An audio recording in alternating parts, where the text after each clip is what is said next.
So welcome back po sa ating channel. And good morning, good morning. So ang agenda lang po natin ngayong araw ay ayan, so share ko pala po sa inyo ngayong araw yung yung mga bagay na usually ginagawa ko kapag bagong kuha yung motor. Bagong kuha yung second hand na motor.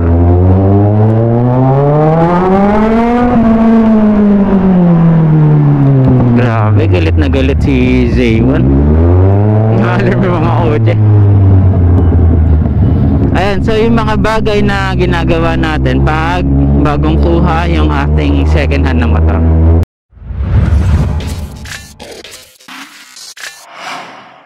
So itong Z1000 natin, again, second hand to. Nakuha natin kina Katingin Bikes, kina Sir Kenji. Yeah. Thank you.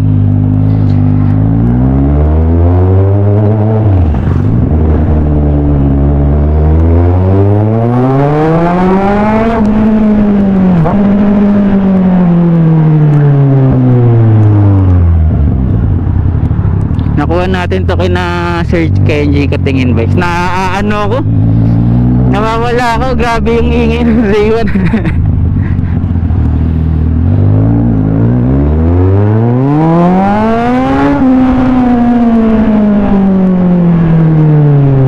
So bilis na uubos ng daan kasi first gear pa lang napiga.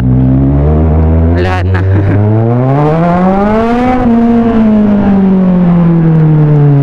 So ito yung mga bagay na dapat nating gawin. I mean, ako personally, ito yung ginagawa ko kapag bagong kuha yung bike.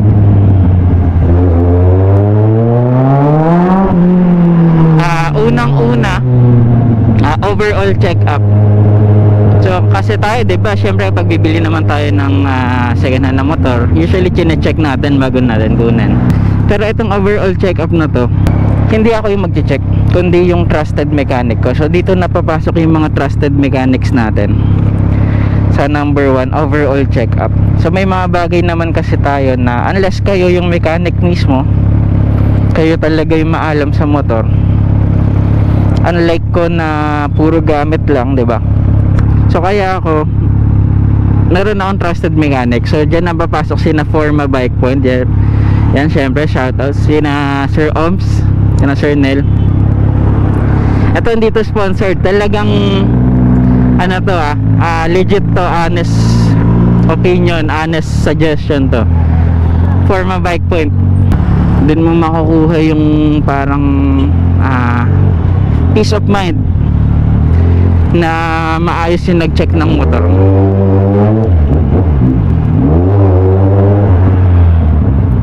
From a mechanic's point of view, check nila yung mga bagay-bagay sa bike. Hindi lang yung mga nakikita ng mata, talagang yung based from experience, based from their professional knowledge, yun yung i-check nila. So may mga dapat palitan, sasabihin nila yun. May dapat i-adjust, papa-adjust nila yun. So yun yung mga ginagawa ng mga mekaniko pagdating sa overall check-up. So kahit na kasi sabihin natin na kilala nyo naman yung previous owner or pinagkakatiwalaan yung previous owner, may mga bagay kasi na kailangan talagang ma-check. Maaring for them sir. Sir. Ay. Pabomba pa siguro. Kung ano yung pinaka-state ng motor nung nakuha nyo siya, yun yung magandang ma-check para ma-adjust yung mga dapat ma-adjust, mapalitan yung mga dapat palitan, ganoon.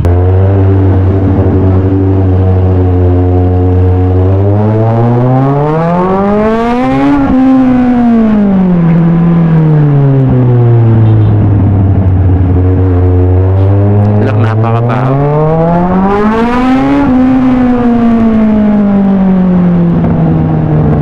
The next naman is PMS.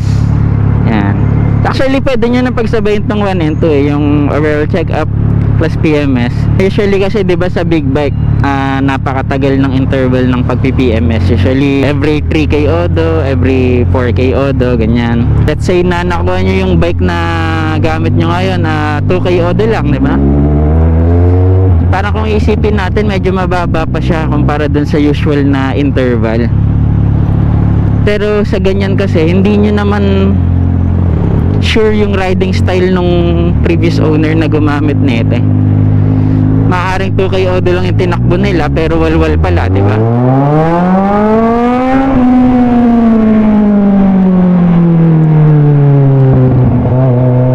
So talagang pang PMS na pala talaga yun, mga ganun.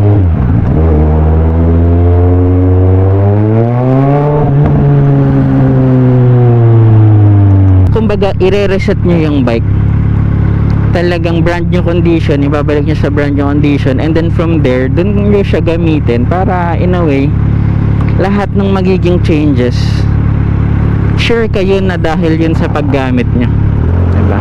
Na wala, kabisado nyo, walang issue. Okay.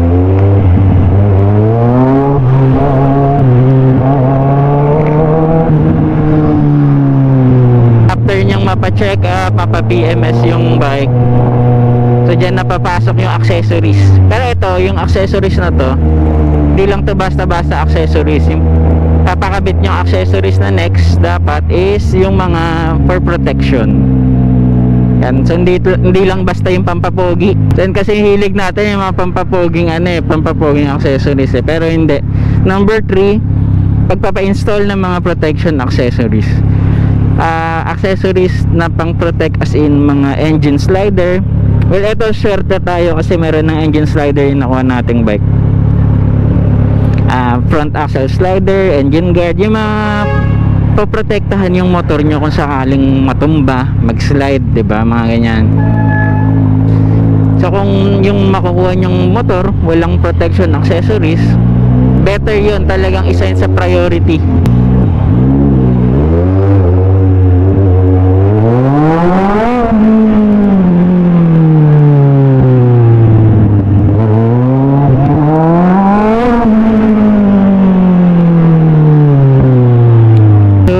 Paliban nyo na muna yung mga pampapogi, yung accessories, diba? So yung mayroon munang yung talagang kailangan natulad ng gagawin natin ngayong araw. So yung number 1, 2, 3 na yan yung papagawa natin. Kaya pupunta tayo ngayon sa Forma Bike Point. Kung mapapansin nyo, meron na kasi itong engine slider, kaso dyan na naman papasok yung trust. Hindi ko pinagkakatiwalaan to kasi parang generic slider lang siya na nabibili online, diba? So good na meron, pero meron kasi tayong mas pinagkakatiwalaan pagdating sa slider. Yun ay yung GRX Motonetics. Yan.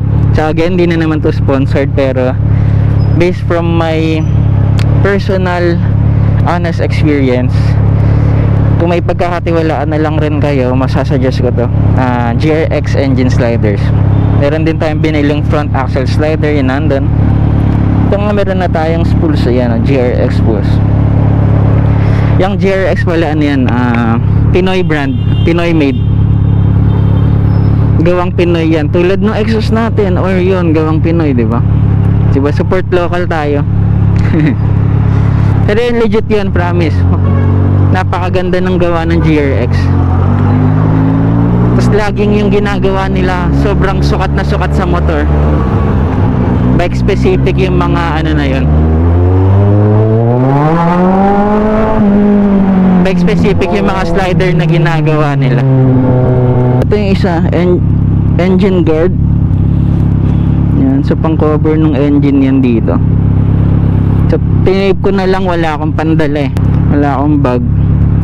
Pero yan, good yan kasi dito siya ikakabit yan, dito.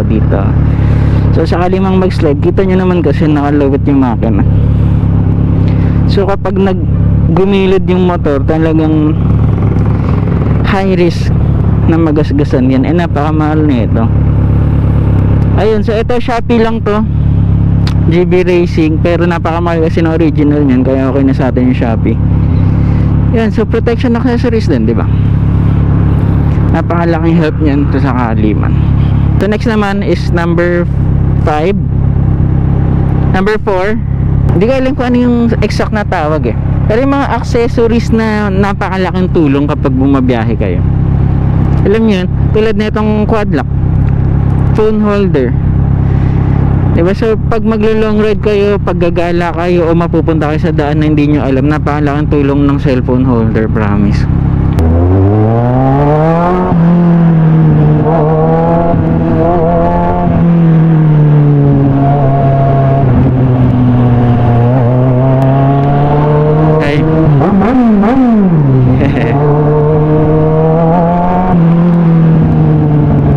Basta kayo, nasa sa inyo rin naman na yan kung ano yung mga accessories na gusto nyo unahin, pero ako personally inuuna ko talaga yung mas feel kong kailangan. Ito, tulad nito, tank grips. So napakalaking tulong nito sa pagra-ride. Well, kung may tank yung nakuha yung motor, pero sa scooter kasi hindi naman kailangan. Tank grips, tank pad.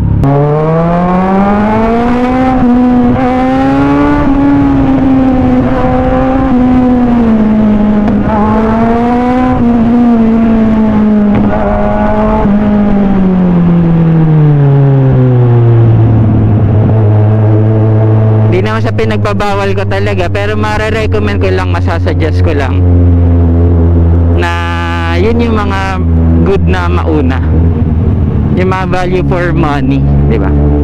Pinaka natutuwa ako dito sa Z1000 yung torque nya.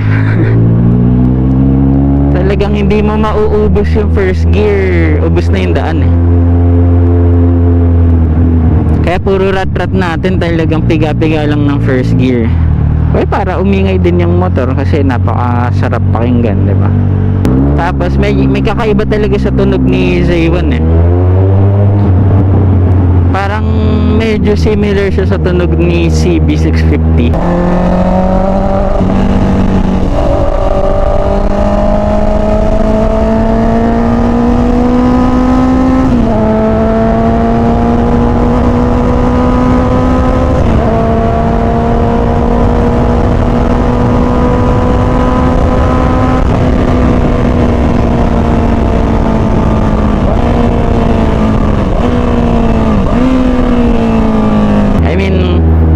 Konting garalgal ganun. Yan. Hindi ko alam kung naririnig yung tulad ng pagrinig ko, pero ayun lang masasabi ko. Ay.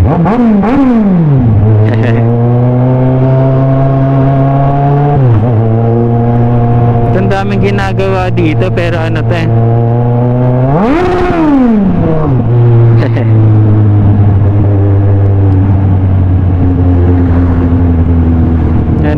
Malulubak kasi dati yan eh. Sana wala pang tao. Sana tayo yung first.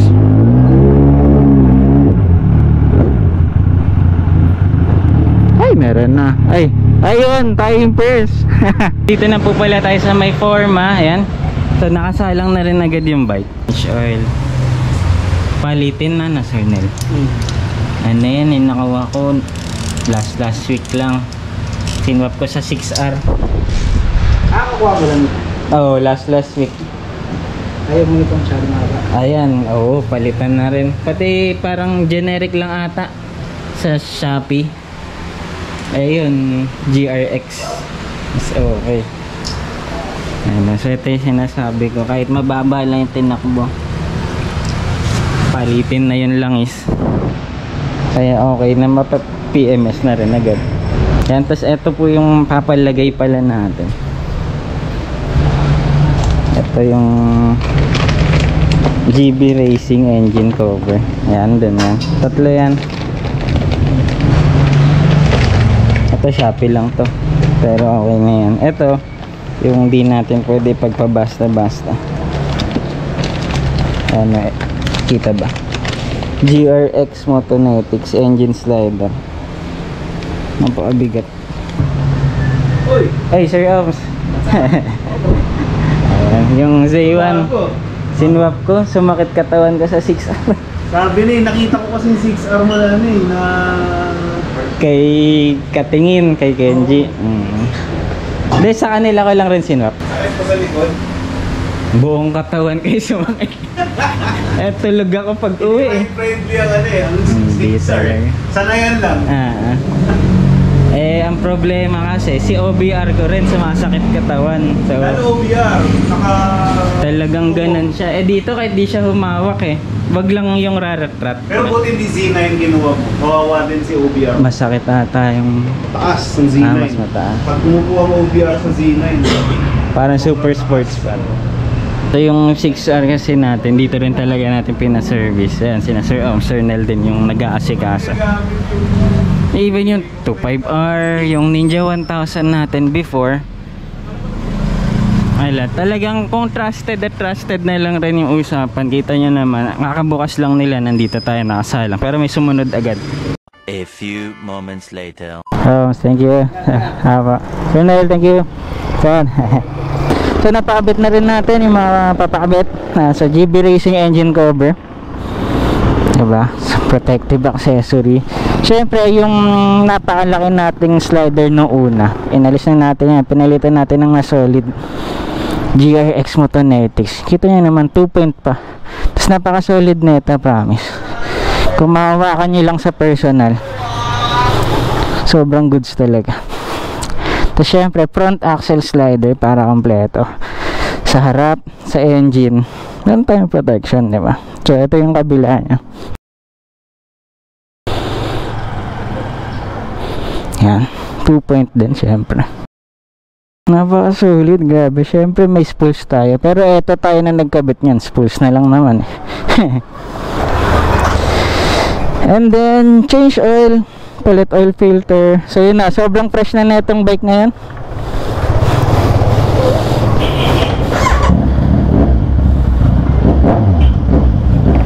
Grabe, tapos na-adjust rin yung kadena. So all goods na talaga, pwede na i-long ride. Siyempre ngayon, dahil tapos na i-service tong Z1, good as nyo na, puntaan na natin si OBR dun.